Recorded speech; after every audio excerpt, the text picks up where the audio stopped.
Good morning, friends. Welcome back to Astrology Today and Tarot. My name is Mel Rose. This is the Tarot portion and the second half of my daily astrology vlog, which you can check out on my other channel, Astrology Today with Mel Rose.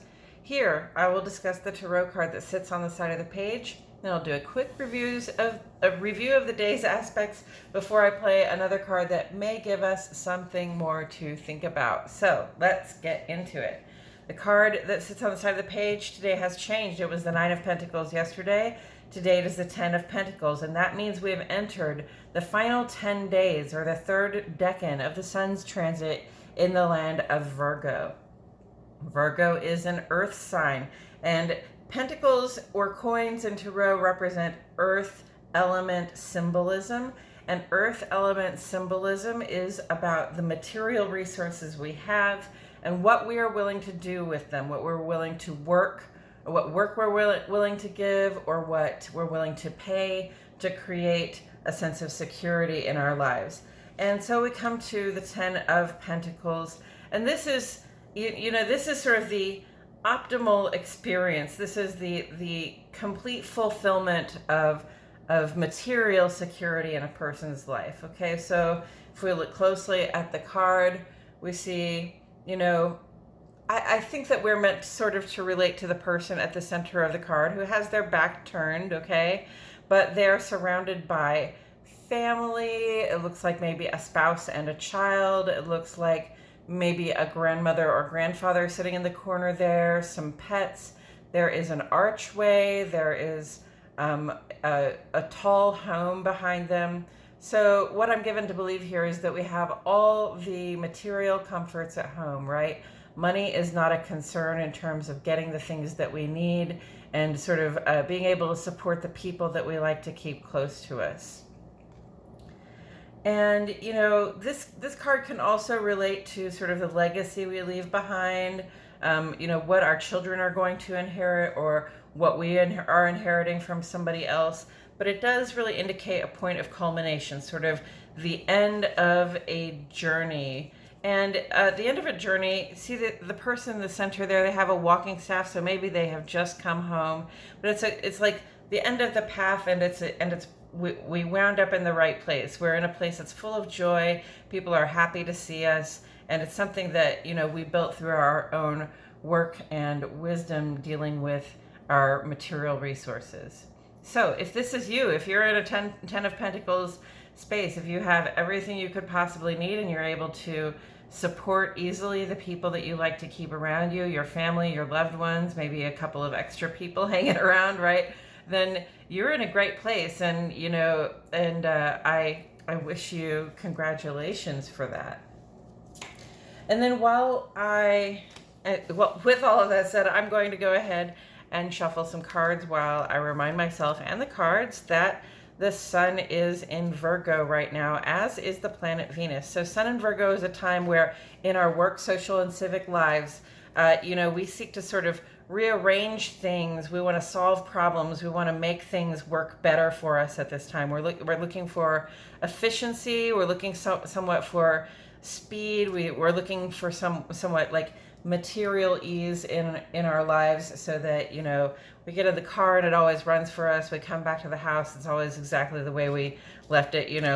The things that we need are in good working order, and if they are not, then the Sun in Virgo is here to help us put them in order. And then on the moon side, we have this waning gibbous moon now in Aries. And Aries can lend, a great deal of sense of drive and determination and sort of initiative to this time of the moon, which is really sort of after the culmination, when we are looking around, sort of reassessing how we liked that culmination point, how that worked out for us, how things came to be culminated in that time period, and sort of what we would like to see happen again and what we would rather do without the next time around. And with that consideration, we can sort of begin to make the list. This is the week of sort of mental labor, labor of the heart and mind, when where we think about the things that no longer serve us and discuss with ourselves and perhaps the people we keep close like how we're going to go about just releasing those things out into the world, getting rid of those things, right? One man's trash is another man's treasure, as they say. So, if you've got a closet full of clothes that you no longer wear, it's time to go ahead and take them down to the donation where somebody else can have something nice to wear, that kind of thing. Well, kind of that kind of thing. It's time to be planning to do it. But again, Aries initiative is there. So it might be a time when we're just going to start going ahead and releasing things that we don't have to really plan for. We can just stick it in the car and go down there, right? Moon goes sextile to Saturn today at 12:25 this afternoon. And this is really a peaceful time in the heart and home. We can sort of enjoy the quiet, maybe even a little bit of solitude, and take care of some business, take care of some easy things that we can apply ourselves to, cleaning up, tidying up, taking out the recycling, that kind of thing, so that, it sort of adds to the functionality of our day-to-day life. And then later on tonight, nearly midnight at 11:53, the Void of Course moon goes square to Pluto. So Void of Course is making its last aspect in the sign of Aries. In 4.5 hours, it's going to go into Taurus. And that period of time is called the Void of Course. And it's when the moon is really thought to be kind of between signs, because it's not going to make any more impactful aspects in the sign of Aries after this one, and then it's going to move into Taurus. Well, this one is this one can be a pretty tough one, actually. Moon square Pluto, it can be a little emotionally difficult. We can, people who are prone to outbursts of anger may find that they are more prone to outbursts of anger during a moon square Pluto. Okay, so be aware of that. Let's not go mad with power. Let's not become bossy or demanding with people as information arises that we are not comfortable with, or as our fears and insecurities arise at this time. We want to really watch how we respond to them, because it might just be a very strong emotional reaction. So fortunately, after that happens, we have this 4.5 hours Void of Course, where we can pause and reflect and get back in touch with ourselves, right? Like, have that conversation with your own heart and between your own heart and spirit about who you are being right now, how it feels to be you right now, and who you'd like to be going forward. And then on the sun side of the page today, at 11:09 this morning, Sun goes quincunx to Saturn. Sun's been quincunx to Saturn for a few days, but it sort of culminates its quincunx right now. And so, this is a signal to sort of slow down and give a few less of our energy in the outer life, right? To just stop applying ourselves so fully in the social and civic life. If you can, sort of slack off. I'm not saying slack off, but back off of being so intense about your work right now. This is a good time to do it. And conversely, it might be a good time, like if things are just rolling along the way they always do, and you feel like you have some extra time somehow in your day, then it's a good time to bring that outer life focus around to your home, the place where you live. Okay, Saturn is about stability and security. And while we're in the sun in Virgo, we are looking ahead to colder months now. Okay, this is the very end of the summer. We're going to go into autumn and then into winter. So we want to think about how our homes are going to hold up in the colder coming months, how our homes are going to weather the new seasons that are coming in. Okay, so maybe that's the place to be putting that outer life focus as we pull it back from sort of the social sphere. And then in the ongoing, we still have this beautiful kite here between the sun and Neptune. Well, the sun, there's Grand Trine, which is the sun, Uranus, and Pluto, and the sun, right? And this is conspiring to bring us like triple blessings in terms of sort of exciting changes, endings and beginnings. Like big things can come up for us at this time. And we're in a really ideal position to receive blessings from the big changes. And then Neptune is in opposition to sun here, sort of indicating, yes, big changes may be on offer, but listen, it's such a far walk over from here to my dreams, and I feel, if not content, at least, like I could just sit here and be happy with what I have. Right? There's a little bit of a lazy vibe to that Sun in opposition to Neptune, but crossing it here, you have Uranus in opposition to Pluto, saying, these shifts and changes are coming on, and they are really blessings for us right now, and we are in an ideal position to receive those blessings. So if we but just add some intention, if we give that kite a little bit of wind, if we just step in the direction of the bigger dream, then good things can really happen for us. And I wrote here, triple blessings of personal strength while we endure shifts and changes, which are undoubtedly for the best. I know some people who are going through some shifts and changes right now that do not necessarily feel as though they are for the best. So I'm having faith that, in the long run they are. And then the guidance with Neptune being sextile to these two planets in opposition here is that if we relax and sort of go with the flow, sort of follow, do work in the dream or follow in the direction of our fantasy life, of our most ideal way of being, then this trine can really get to work for us. So just sort of relax, reflect, go with the flow in terms of, like, if your dream is pulling you forward, if there's something that you can do to move in that direction, just to go ahead and go with that. And then also Mercury is still in opposition to Jupiter, and this has been representing some personal labor where we need to change out some bad habits of the mind for better ones. And then Mars is making this trine vibe with Mercury, saying this is really auspicious time for taking action on good ideas. So, let's not be in resistance to the labor that we would have to do to make changes. Look, that's Sun and Mercury both saying, I'm in resistance to the labor I would have to do to meet this fantasy ideal of my life, this bigger, better version of what I think I could be, do, and have. I don't feel like doing the work, right? And then all this encouragement on the page saying, just do a little bit of the work and you will be met with really positive outcomes. Okay, and with all of that said, speaking of positive outcomes, my friends, we got the Two of Cups. So, Two of Cups are about emotional fulfillment and emotional experiences, intuitive experiences, the way we connect with other people. And with the Two of Cups, we see two people who've come together with a sort of mutual regard for one another, right? They have a strong appreciation and respect for one another. This is sort of, there's an idea here of sort of equal but opposite people, or equal but opposite energies being attracted to one another and generating positive things out of their different skill sets and abilities. And you can see that this person is pregnant, so this really speaks to the generative possibilities when you have a good emotional rapport with someone, a good friendly or loving emotional rapport with someone, and you can create positive emotional experiences with them. And with those positive emotional experiences, you can actually generate real outcomes there.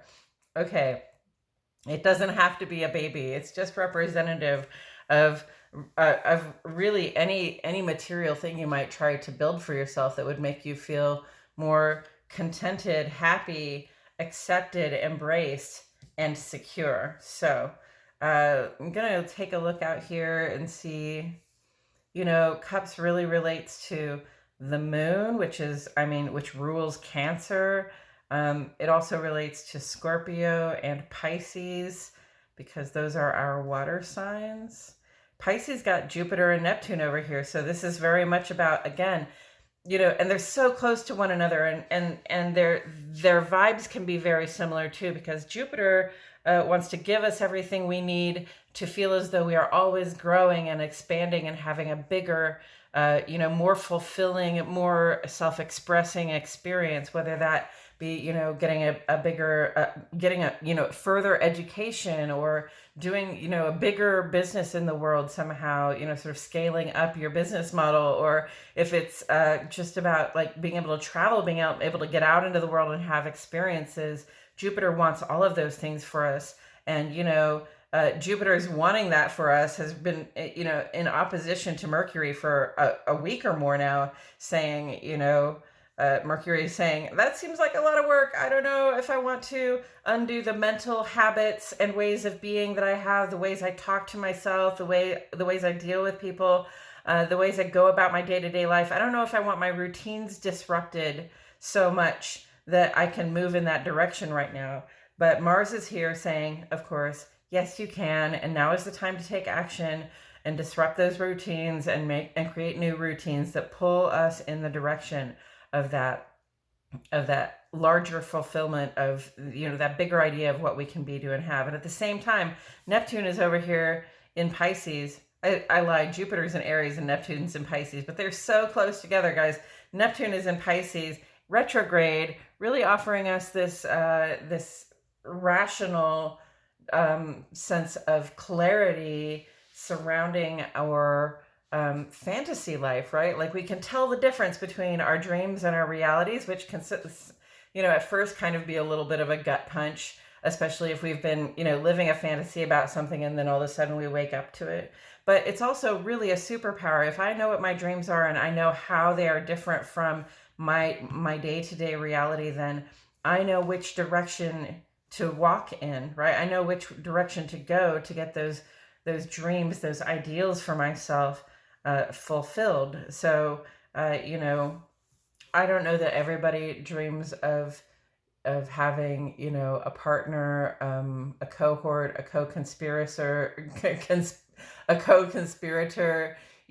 to build something that will last and that will carry on our legacy. But, this card represents the collaboration that it does take to sort of leave a legacy. In this context, I believe it does. Nothing else going on in Cancer or Scorpio right now. Pisces is happy to do the somewhat heavy lifting. And, the moon is in Aries right now. So whatever it is in our hearts that we desire, that we wish for, especially in terms of, partnership with other people, in terms of positive collaborations built on mutual respect, we can very much be in pursuit of that. We can be open and direct about what we're looking for so that we can find a good collaborator. And taken together with the Ten of Pentacles, this is part of this, right? Like, this is the big picture, and this is a smaller part of the picture when you see this person here with what I would suppose is their spouse, because there's a child right there too. That's what I'm making of that symbolism, is that good partnership is also how we, build that lasting security, right? Because, look, you could do all the right things, right? You could go to school at the right school and get the right job and make that right amount of money that makes it so that you can have all the physical things around you that you need. But, without partnership, then the fulfillment of this is strictly material. It's not necessarily as emotionally connected and functional as it ideally would be. This kind of culmination, a material culmination, without people to share it with, without somebody special to share it with in our lives, is kind of a hollow achievement. So hopefully, while you are working to gain that ultimate expression of material security, you are also attending the various kinds of partnerships that you have in your life, not just those love relationships. I know that looks like a love relationship, but all those business partnerships and friendships and relationships with friends and loved ones and even family members. See, family is very heavily indicated here. Attend those relationships, bring respect to them. Make sure you know how people feel about things, including what it is that you're doing. Make sure you know what people think about things, including what it is that you're doing, because when we let other people's wisdom into our lives, then we have that much more wisdom to apply to how we're moving forward in the world. So, you know, seek the bounty, but seek the connection with it, all right? And not the connection that is just about receiving the bounty, but the connection that is based on like respect and regard for who you are, that comes out of your respect and regard for who the people around you are. And I believe that's all I have to say about it today, friends. Thank you so much for joining me. I truly appreciate your presence here. My name is Mel Rose, and I'll see you all back here tomorrow for more Astrology Today and Tarot.